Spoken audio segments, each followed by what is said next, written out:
Hi friends, అందరూ ఎలా ఉన్నారు? Welcome back to my YouTube channel Andhra spicy food.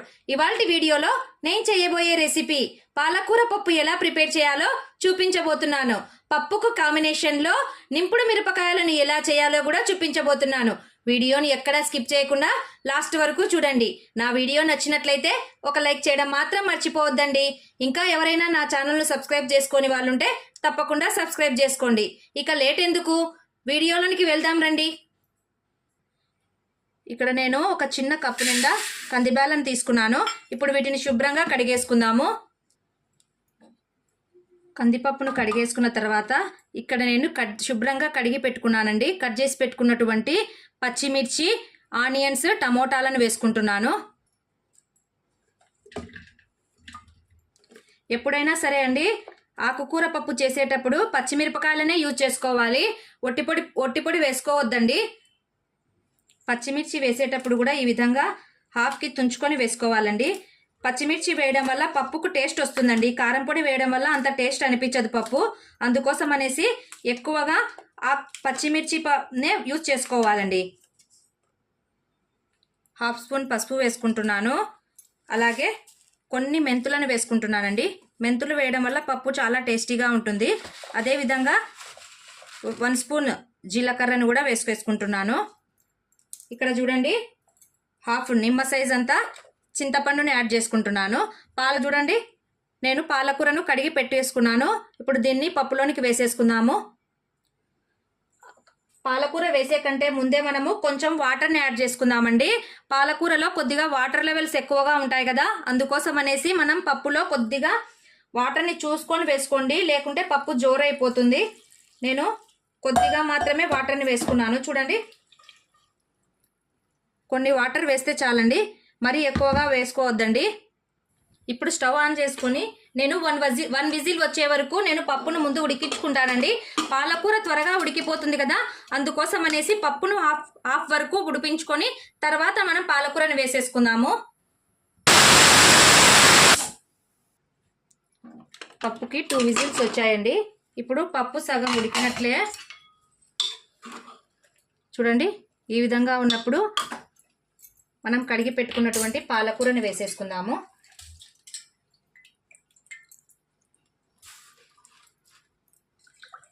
డైరెక్ట్గా ఫస్ట్లోనే పాలకూర వేస్తే పప్పు అంత టేస్ట్ అనిపించదండి.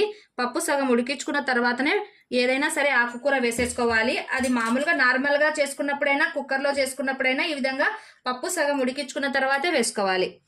ఇప్పుడు కొత్తిమీరను వేసుకుంటున్నాను. కొత్తిమీర వేస్తేనే కదండి టేస్ట్ వస్తుంది. పప్పులో కొత్తిమీర పెట్టకుంటే పప్పు చేసుకున్నట్లే అనిపించదండి నాకైతే. మరి మీకు ఎలా ఉంటుందో ఒకసారి కామెంట్ బాక్స్లో కామెంట్ చేయండి. ఇప్పుడు కుక్కర్ మూతను పెట్టేసి మళ్ళీ ఒక 2 విజిల్స్ పెట్టేసుకుందాము. ఈలోపు పోపుకి నేను ప్రిపేర్ చేసుకుంటానండి.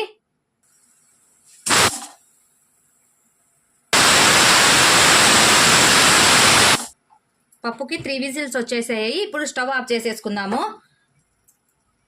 కుక్కర్లో ఉండే ఆవిరంతా పోయేలోపు నేను ఇక్కడ మిరపకాయలలోనికి స్టఫింగ్ కోసము ఇక్కడ పుట్నాలు, కొబ్బెర, కొద్దిగా జీలకర్ర, 10 వెల్లుల్లి రెబ్బలు, కొద్దిగా మిర్చి పౌడర్, ఇక్కడ కల్లుప్పు తీసుకున్నాను. వీటినన్నిటినీ మిక్సీ పట్టేసుకుందాము.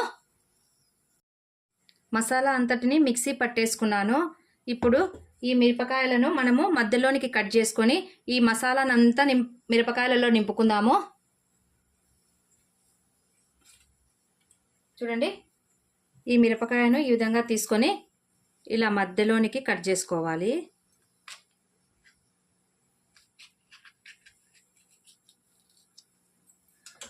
వీటిలో ఉన్నటువంటి ఈ గింజలనన్నిటినీ తీసేసుకోవాలి.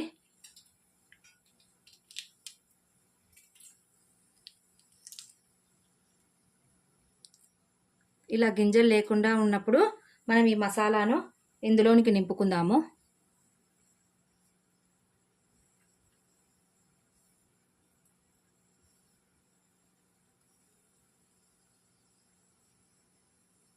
ఇలా నిండుగా నింపుకోవాలండి.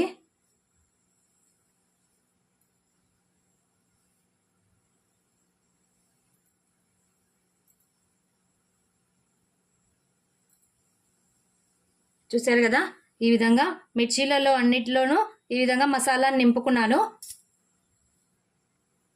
అన్నిట్లోనూ ఈ విధంగా గింజలను తీసేసి అన్నీ స్టఫ్ చేసేసుకుందాము.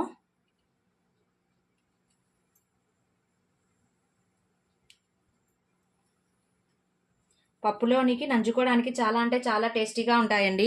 మీరు కూడా ఒకసారి తప్పకుండా. మిరపకాయలన్నిటిలోకి మసాలాని ఈ విధంగా స్టఫ్ చేసేసుకున్నాను. ఇప్పుడు ప్యాన్ పెట్టేసుకొని కొద్దిగా ఆయిల్ని వేసేసుకుంటున్నాను.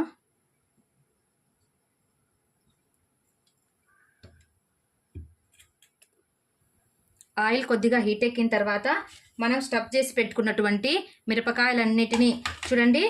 నేను ఇంతకుముందు కూడా మీకు చెప్పాను కదండి, వంకాయ కానీ మిరపకాయ కానీ ఇలా మనం స్టఫ్ చేసుకున్నప్పుడు ఈ పార్ట్ ఉంటుంది కదా, ఈ పార్ట్ కింది వైపుకి బోర్లించాలండి. బోర్లించినప్పుడు ఏమవుతుందంటే అది కొద్దిసేపు అలాగే ఉండడం వల్ల దాని మూత అనేది క్లోజ్ అయిపోతుంది. అప్పుడు దానిలో ఉన్నటువంటి మసాలా బయటికి రాకుండా ఉంటుందండి. ఈ విధంగా అన్ని మిరపకాయలను నేను బోర్లించి పెట్టాను. ఒక 2 సెకండ్స్ వీటిని అలాగే ఉంచేసుకుందాము. మంటను వచ్చేసి మీడియం టు లో ఫ్లేమ్లోనే పెట్టి చేసుకోవాలండి. హై ఫ్లేమ్లో పెడితే మిరపకాయలన్నీ మాడిపోతాయి. ఈలోపు పప్పును చెక్ చేసుకుందాము.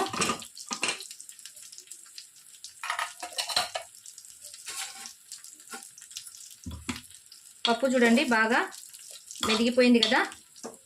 ఇప్పుడు దీన్ని కొద్దిగా కల్లుప్పు వేసుకుంటున్నాను. వేసేసుకొని ఎనుపుకుందాము. పప్పు బాగా మెత్తగా మెదుపుకున్నానండి. చూడండి ఇప్పుడు చిన్నగా తిప్పేసుకుందాము.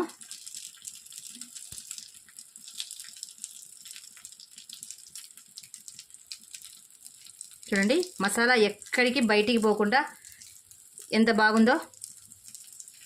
అన్నిటినీ ఇదే విధంగా తిప్పేసుకోవాలి.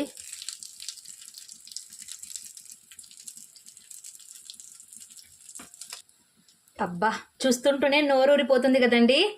చూడండి అన్నీ ఒక సైడ్ అంతా తిప్పేసుకున్నాను. ఒక 2 మినిట్స్ మళ్ళీ వీటిని ఇలాగే ఉంచేసుకుందాము. ఈలోపు పప్పుకి పోపు పెట్టేసుకుంటాను. కొద్దిగా ఆయిల్ వేసేసుకొని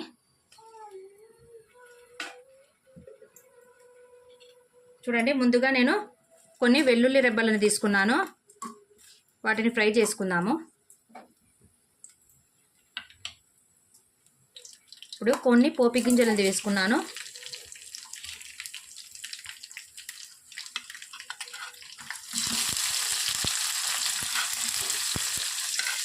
సన్నగా కట్ చేసి పెట్టినటువంటి ఆనియన్స్, వాటితో పాటు కొద్దిగా కరివేపాకు.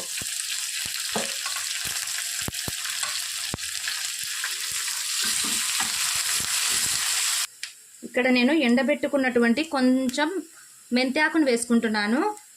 మెంతాకు వేయడం వల్ల పప్పుకు మంచి టేస్ట్ వస్తుందండి. కొన్ని ఎండుమిరపకాయలను వేసుకోవాలి. పోపు కంప్లీట్ అయిపోయిందండి. ఇప్పుడు ఈ పోపును పప్పులోనికి వేసేసుకుందాము. పోపు వేసిన వెంటనే మూతను పెట్టేసుకోవాలి. అప్పుడే పోపు స్మెల్ అనేది పప్పుకు పట్టుకుంటుంది. అంతేనండి, పాలకూర పప్పు నింపుడు మిరపకాయలు రెడీ అయిపోయాయండి. వేడివేడి అన్నంలో పాలకూర పప్పుతో ఈ నింపుడు మిరపకాయలను నంచుకొని తింటుంటే ఆ రుచే వేరండి. మీరు కూడా ఈ రెసిపీని తప్పకుండా ట్రై చేయండి. నా వీడియో నచ్చినట్లయితే లైక్ చేయడం మాత్రం మర్చిపోవద్దండి. మీ ఫ్రెండ్స్ అండ్ రిలేటివ్స్కి కూడా షేర్ చేయండి. ఇంకా ఎవరైనా నా ఛానల్ను సబ్స్క్రైబ్ చేసుకునే వాళ్ళు ఉంటే తప్పకుండా సబ్స్క్రైబ్ చేసుకోండి.